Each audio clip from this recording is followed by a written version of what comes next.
Knowledge ഫാക്ടറിയുടെ പുതിയൊരു വീഡിയോയിലേക്ക് എല്ലാവർക്കും സ്വാഗതം. അപ്പോൾ നമ്മുടെ ഫുട്ബോൾ ഇതിഹാസമായിട്ടുള്ള പെലെ ഇന്ന് രാവിലെ വിടവാങ്ങിയിട്ടുണ്ട്.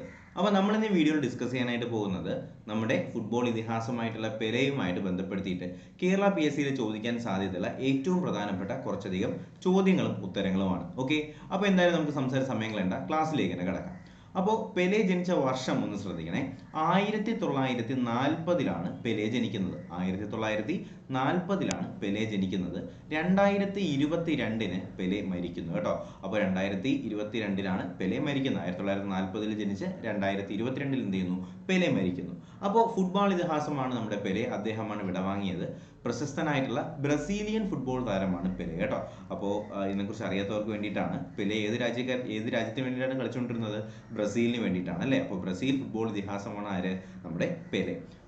ഫുട്ബോൾ എന്ന കായിക വിനോദത്തിന്റെ ചരിത്രത്തിലെ ഏറ്റവും മഹാനായ താരമാണ് ആര്? നമ്മുടെ പെലെ കേട്ടോ. അപ്പോൾ ഫുട്ബോൾ കായിക വിനോദത്തിലെ ഏറ്റവും മഹാനായ താരവും ആര് തന്നെയാണ്? പെലെ തന്നെയാണ്.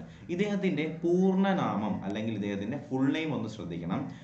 ആഡ്സൺ അരാൻഡസ് ഡോ നാസിമെന്റോ. എന്താണ്?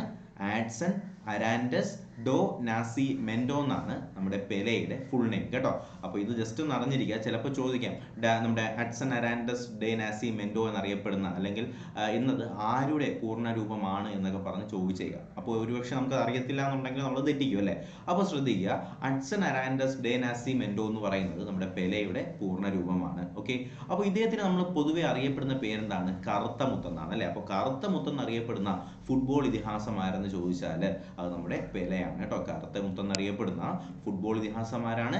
പെലെയാണെന്ന് അറിഞ്ഞിരിക്കുക. അപ്പോൾ നമ്മുടെ പെലെ ബ്രസീലിന് വേണ്ടിയിട്ട് 3 ഫുട്ബോൾ ലോകകപ്പ് കിരീടങ്ങൾ നേടിയിട്ടുണ്ട്. അപ്പോൾ ഇപ്പോൾ നടന്നിട്ടുള്ള ഖത്തർ 2022 ഖത്തർ വേൾഡ് കപ്പ് നേടിയ ടീം ഏതാണ്?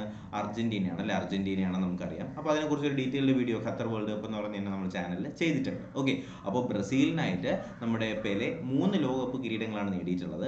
1958, 1962, 1970 കേട്ടോ. അപ്പോൾ ഏതൊക്കെയാണ് വർഷങ്ങൾ? 58, 62, 70 എന്നീ 3 വർഷങ്ങൾ എന്ത് ചെയ്തിട്ടുണ്ട്? നമ്മുടെ ബ്രസീലിന് വേണ്ടിയിട്ട് പെലെ ലോകകപ്പ് പൊക്കിയിട്ടുണ്ട്. ഓക്കെ, അപ്പോൾ ഈ കാര്യം ഒന്ന് ശ്രദ്ധിക്കുക. ബ്രസീലിനായിട്ട് 3 ലോകകപ്പ് കിരീടങ്ങളാണ് നമ്മുടെ പെലെ നേടിക്കൊടുത്തിട്ടുള്ളത്. അപ്പോൾ 3 ലോകകപ്പ് കിരീടങ്ങൾ നേടിയ ഏക താരമാണ് ആര്? നമ്മുടെ പെലെ. ഓക്കെ, എന്താണ്? 3 ലോകകപ്പ് കിരീടങ്ങൾ നേടിയ ഏക താരം ആരെന്ന് ചോദിച്ചാൽ ആരാണ്? നമ്മുടെ പെലെയാണ് 3 ലോകകപ്പ് കിരീടങ്ങൾ നേടിയ ഏക താരം. ഒരു ഫുട്ബോൾ ലോകകപ്പ് ഫൈനലിൽ കളിക്കുകയും ഗോൾ നേടുകയും ചെയ്യുന്ന ഏറ്റവും പ്രായം കുറഞ്ഞ കളിക്കാരനും ആര് തന്നെയാണ്? പെലെയാണ്. ശ്രദ്ധിക്കണം, ഒരു ഫുട്ബോൾ ലോകകപ്പിൽ ഫൈനലിൽ കളിക്കുകയും ഗോൾ നേടുകയും ചെയ്യുന്ന ഏറ്റവും പ്രായം കുറഞ്ഞ കളിക്കാരൻ എന്ന് പറയുന്ന ബഹുമതി ആർക്ക് ലഭിച്ചിട്ടുണ്ട്? പെലെയ്ക്ക് ലഭിച്ചിട്ടുണ്ട് കേട്ടോ. അപ്പോൾ ഒരു ഫുട്ബോൾ ലോകകപ്പിൽ ഫൈനലിൽ കളിക്കുകയും ഗോൾ നേടുകയും ചെയ്യുന്ന ഏറ്റവും പ്രായം കുറഞ്ഞ കളിക്കാരനും ആര് തന്നെയാണ്? നമ്മുടെ പെലെയാണെന്ന് അറിഞ്ഞിരിക്കുക. അതുപോലെ തന്നെ ഫിഫ ലോകകപ്പ് ജേതാക്കളായിട്ടുള്ള ടീമിലെ ഏറ്റവും പ്രായം കുറഞ്ഞ താരവും ആര് തന്നെയാണ്?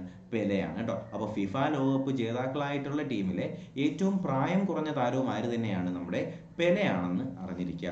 ഫുട്ബോൾ വേൾഡ് കപ്പിൽ ഹാട്രിക് നേടിയ ഏറ്റവും പ്രായം കുറഞ്ഞ താരം ആരാണ്? പെലെയാണ്. ഫുട്ബോൾ വേൾഡ് കപ്പിൽ ഹാട്രിക് നേടുന്ന ഏറ്റവും പ്രായം കുറഞ്ഞ താരം ആരെന്ന് ചോദിച്ചാൽ അത് പെലെയാണെന്ന് അറിഞ്ഞിരിക്കുക. ഫുട്ബോൾ വേൾഡ് കപ്പിൽ ഹാട്രിക് നേടിയ ഏറ്റവും പ്രായം കുറഞ്ഞ താരം ആരാണ്? മറക്കരുത്, പെലെയാണ്. ബ്രസീലിലെ സാന്റോസ് ക്ലബിന് വേണ്ടിയിട്ടും അദ്ദേഹം കളിച്ച ക്ലബ്ബുകളാണ് നമ്മൾ നോക്കാനായിട്ട് പോകുന്നത്. ബ്രസീലിലെ സാന്റോസ് ക്ലബിന് വേണ്ടിയിട്ടും അതുപോലെ തന്നെ US ക്ലബ്ബായിട്ടുള്ള ന്യൂയോർക്ക് കോസ്മോസിന് വേണ്ടിയിട്ടും എന്ത് ചെയ്തിട്ടുണ്ട്? പെലെ കളിച്ചിട്ടുണ്ട്. ഓക്കെ അല്ലേ. അപ്പോൾ ബ്രസീലിലെ സാന്റോസ് ക്ലബിന് വേണ്ടിയിട്ടും അതുപോലെ തന്നെ അമേരിക്കൻ ക്ലബ്ബായിട്ടുള്ള ന്യൂയോർക്ക് കോസ്മോസിന് വേണ്ടിയിട്ടും നമ്മുടെ പെലെ കളിച്ചിട്ടുണ്ടെന്ന് അറിഞ്ഞിരിക്കുക. ഓക്കെ, 20-ാം നൂറ്റാണ്ടിലെ മികച്ച താരമായിട്ട് ഫിഫ തിരഞ്ഞെടുത്തത് ആരെയാണ്? പെലെയെയും അതുപോലെ തന്നെ മറഡോണയാണ്. അപ്പോൾ 20-ാം നൂറ്റാണ്ടിലെ ഏറ്റവും മികച്ച താരമെന്ന് നമ്മുടെ ഫിഫ തിരഞ്ഞെടുത്തിട്ടുള്ള 2 വ്യക്തികളാണ് പെലെയും മറഡോണയും അല്ലേ. അപ്പോൾ ഇനി വരുന്ന കാലഘട്ടത്തിൽ എന്ത് ചെയ്യും? അത് മെസ്സിയും റൊണാൾഡോയൊക്കെ ആയിട്ട് മാറും അല്ലേ. അപ്പോൾ 20-ാം നൂറ്റാണ്ടിലെ മികച്ച താരമായിട്ട് ഫിഫ തിരഞ്ഞെടുത്ത ആരെയാണ്? പെലെയും മറഡോണയുമാണ്. അതുപോലെ തന്നെ ഇത് ശ്രദ്ധിക്കേണ്ടത് 1995 നമ്മുടെ പെലെ ബ്രസീലിലെ സ്പോർട്സ് മന്ത്രിയായിട്ട് മാറി. 1995 പെലെ എന്ത് ചെയ്യുന്നു? ബ്രസീലിലെ സ്പോർട്സ് മന്ത്രിയായിട്ട് മാറുന്നു. 1999 രാജ്യാന്തര ഒളിമ്പിക് കമ്മിറ്റി പെലെയെ നൂറ്റാണ്ടിലെ താരമായിട്ട് തിരഞ്ഞെടുക്കുന്നു. ഓക്കെ, 1995 പെലെ എന്തായിട്ട് മാറുന്നു? ബ്രസീലിലെ ഫുട്ബോൾ മന്ത്രിയായിട്ട് മാറുന്നു. അതുപോലെ തന്നെ 1999 രാജ്യാന്തര ഒളിമ്പിക് കമ്മിറ്റി പെലെ എന്ത് ചെയ്യുന്നു? നൂറ്റാണ്ടിലെ താരമായിട്ട് തിരഞ്ഞെടുക്കുന്നുണ്ട്. ഓക്കെ അല്ലേ. അടുത്ത പോയിന്റ് 2014 ബ്രസീലിലെ സാൻഡേഴ്സ് എന്ന സ്ഥലത്ത് പെലെ മ്യൂസിയം ആരംഭിക്കുന്നു. അതൊന്ന് ശ്രദ്ധിക്കുക. 2014 ബ്രസീലിലെ സാൻഡോസ് എന്ന് പറയുന്ന സ്ഥലത്ത് പെലെ മ്യൂസിയം സ്ഥാപിക്കുന്നത്. അപ്പോൾ പെലെ മ്യൂസിയം എവിടെയാണെന്ന് ചോദിച്ചാൽ അത് ബ്രസീലിലെ സാൻഡോസിലാണ്. 2014 ഈ ഒരു മ്യൂസിയം ആരംഭിക്കുന്നത്. അതുപോലെ പെലെ അഭിനയിച്ച ഒരു സിനിമയുണ്ട്, അതിന്റെ പേരാണ് എസ്കേപ്പ് ടു വിക്ടറി. എന്താണ് പെലെ അഭിനയിച്ച സിനിമയുടെ പേരെന്താണ്? എസ്കേപ്പ് ടു വിക്ടറി ആണ് പെലെ അഭിനയിച്ച സിനിമ. ലാസ്റ്റ് പോയിന്റ് ആണ് ആത്മകഥ. നമ്മുടെ പെലെയുടെ ആത്മകഥ. ഈ രണ്ട് പോയിന്റ് വളരെ പ്രധാനപ്പെട്ടതാണ്. പെലെ അഭിനയിച്ച സിനിമയാണെങ്കിൽ എസ്കേപ്പ് ടു വിക്ടറിയും, ആത്മകഥയുടെ പേരാണ് Pele the autobiography. Pele the autobiography എന്നാണ് ആത്മകഥയുടെ പേര്. തെറ്റിക്കോ? ഇനി ഇതിൽ വേറെ സംശയങ്ങളൊന്നും ഇല്ല എന്ന് തന്നെ പ്രതീക്ഷിക്കുന്നു. നമുക്ക് പെലെയുമായിട്ട് ബന്ധപ്പെടുത്തിയിട്ടുള്ള ഇത്രയും പോയിന്റുകൾ ഒന്നും കൂടി പെട്ടെന്ന് നമുക്കൊന്ന് റിവൈസ് ചെയ്യാം.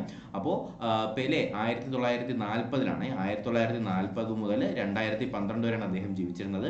ഫുട്ബോൾ ഇതിഹാസമായിട്ടുള്ള പെലെ വിടവാങ്ങിയതറിയാം. പ്രശസ്തനായ ബ്രസീലിയൻ ഫുട്ബോൾ താരമാണ് നമ്മുടെ പെലെ. ഫുട്ബോൾ എന്ന കായിക വിനോദത്തിന്റെ ചരിത്രത്തിലെ ഏറ്റവും മഹാനായ താരമാണ് ആര്? നമ്മുടെ പെലെ. അപ്പോൾ അദ്ദേഹത്തിന്റെ പൂർണ്ണ രൂപമാണ് അല്ലെങ്കിൽ പൂർണ്ണ നാമമാണ് എന്താണ്? ആഡ്സൺ അരാൻഡസ് ഡ നാസിമെൻഡോ അല്ലെ. ആഡ്സൺ അരാൻഡസ് ഡോ നാസിമെൻഡോ എന്ന് പറയുന്നതാണ് നമ്മുടെ പെലെയുടെ പൂർണ്ണ രൂപം. കറുത്ത മുത്തൻ എന്നറിയപ്പെടുന്നത് പെലെയാണ്. അതുപോലെ തന്നെ ബ്രസീലിന് വേണ്ടിയിട്ട് 3 ലോകകപ്പ് 1958 1962 1970 എന്നിങ്ങനെ 3 ലോകകപ്പുകൾ ആര് നേടിക്കൊടുത്തുന്നു? നമ്മുടെ പെലെ നേടിക്കൊടുത്തുന്നു. അതുപോലെ തന്നെ 3 ലോകകപ്പ് കിരീടങ്ങൾ നേടിയ ഏക താരവും ആര് തന്നെയാണ്? പെലെ തന്നെയാണ്. ഒരു ഫുട്ബോൾ ലോകകപ്പ് ഫൈനലിൽ കളിക്കുകയും ഗോൾ നേടുകയും ചെയ്യുന്ന ഏറ്റവും പ്രായം കുറഞ്ഞ കളിക്കാരനും ആരാണ്? പെലെയാണ് കേട്ടോ. ഒരു ഫുട്ബോൾ ലോകകപ്പിൽ ഫൈനലിൽ കളിക്കുകയും ഗോൾ നേടുകയും ചെയ്യുന്ന ഏറ്റവും പ്രായം കുറഞ്ഞ താരം ആര് തന്നെയാണ്? നമ്മുടെ പെലെ തന്നെയാണ്. അതുപോലെ തന്നെ ഫിഫ ലോകകപ്പിലെ ജേതാക്കളായ ടീമിലെ ഏറ്റവും പ്രായം കുറഞ്ഞ താരം ആരെന്ന് ചോദിച്ചാൽ അത് ആരാണ്? പെലെയാണ്. ഫിഫ ലോകകപ്പ് ജേതാക്കളായ ടീമിലെ ഏറ്റവും പ്രായം കുറഞ്ഞ താരം ആര് തന്നെയാണ്? പെലെ തന്നെയാണ്. അതുപോലെ ഫുട്ബോൾ വേൾഡ് കപ്പിൽ ഹാട്രിക് നേടിയ ഏറ്റവും പ്രായം കുറഞ്ഞ താരമാണ് നമ്മുടെ പെലെയാണ്. ഫുട്ബോൾ വേൾഡ് കപ്പിൽ ഹാട്രിക് നേടുന്ന ഏറ്റവും പ്രായം കുറഞ്ഞ താരമാരാണ്? പെലെയാണ്. ബ്രസീലിലെ സാൻഡോസ് എന്ന ക്ലബിന് വേണ്ടിയിട്ടും അതുപോലെ തന്നെ US-ലെ ന്യൂയോർക്ക് കോസ്മോസിന് വേണ്ടിയിട്ടും ആര് കളിച്ചിട്ടുണ്ട്? പെലെ കളിച്ചിട്ടുണ്ട്. അപ്പോൾ ബ്രസീലിലെ സാൻഡോസിന് മാത്രമല്ല ന്യൂയോർക്കിലെ എന്താണ് US ക്ലബ്ബായിട്ടുള്ള ന്യൂയോർക്ക് കോസ്മോസിന് വേണ്ടിയിട്ടും ആര് കളിച്ചിട്ടുണ്ട്? നമ്മുടെ പെലെ കളിച്ചിട്ടുണ്ടെന്ന് അറിഞ്ഞിരിക്കുക. അതുപോലെ തന്നെ 20-ാം നൂറ്റാണ്ടിലെ മികച്ച താരമായിട്ട് നമ്മുടെ ഫിഫ എന്ത് ചെയ്തിട്ടുണ്ട്? പെലെയും മറഡോണയും തിരഞ്ഞെടുത്തിട്ടുണ്ട്. 95 അദ്ദേഹം ബ്രസീലിലെ കായിക മന്ത്രിയായിട്ട് മാറുന്നുണ്ട്. 99 രാജ്യാന്തര ഒളിമ്പിക് കമ്മിറ്റി പെലെയെ എന്ത് ചെയ്യുന്നു? നൂറ്റാണ്ടിന്റെ താരമായിട്ട് പ്രഖ്യാപിക്കുന്നുണ്ട്. 99 അപ്പോൾ അതുപോലെ തന്നെ 2014 എന്ത് ചെയ്യുന്നു? ബ്രസീലിലെ സാൻഡോസ് എന്ന് പറയുന്ന സ്ഥലത്ത് പെലെ മ്യൂസിയം ആരംഭിക്കുന്നുണ്ട്. 2014 ബ്രസീലിലെ സാൻഡോസ് എന്ന് പറയുന്ന സ്ഥലത്ത് പെലെ മ്യൂസിയം ആരംഭിക്കുന്നുണ്ട്. പെലെ അഭിനയിച്ച സിനിമയുടെ പേരാണ് എസ്കേപ്പ് ടു വിക്ടറി. അദ്ദേഹത്തിന്റെ ആത്മകഥയുടെ പേരാണ് പെലെ ദി ഓട്ടോബയോഗ്രഫി. അപ്പോൾ ഈ ഒരു ക്ലാസ് കൊണ്ട് നിങ്ങൾക്ക് നമ്മുടെ പെലെയുമായിട്ട് റിലേറ്റ് ചെയ്തിട്ടുള്ള എല്ലാ പോയിന്റുകളും നിങ്ങൾക്ക് മനസ്സിലായി എന്ന് പ്രതീക്ഷിക്കുന്നു. അപ്പോൾ ഏകദേശം ചോദ്യങ്ങളൊക്കെ പെലെയുമായിട്ട് എന്തെങ്കിലുമൊക്കെ കറണ്ട് അഫയേഴ്സുമായിട്ട് റിലേറ്റ് ചെയ്ത് എന്തെങ്കിലും ചോദിക്കുകയാണെങ്കിലും ഇതിനകത്ത് നിന്നൊക്കെ തന്നെ ചോദിക്കാനായിട്ട് സാധ്യതയുണ്ട്. അപ്പോൾ ഈ ഒരു PDF-ന്റെ കോട്ട് യൂസ് നമ്മുടെ ലക്ഷ്യക്കാണ് കേട്ടോ.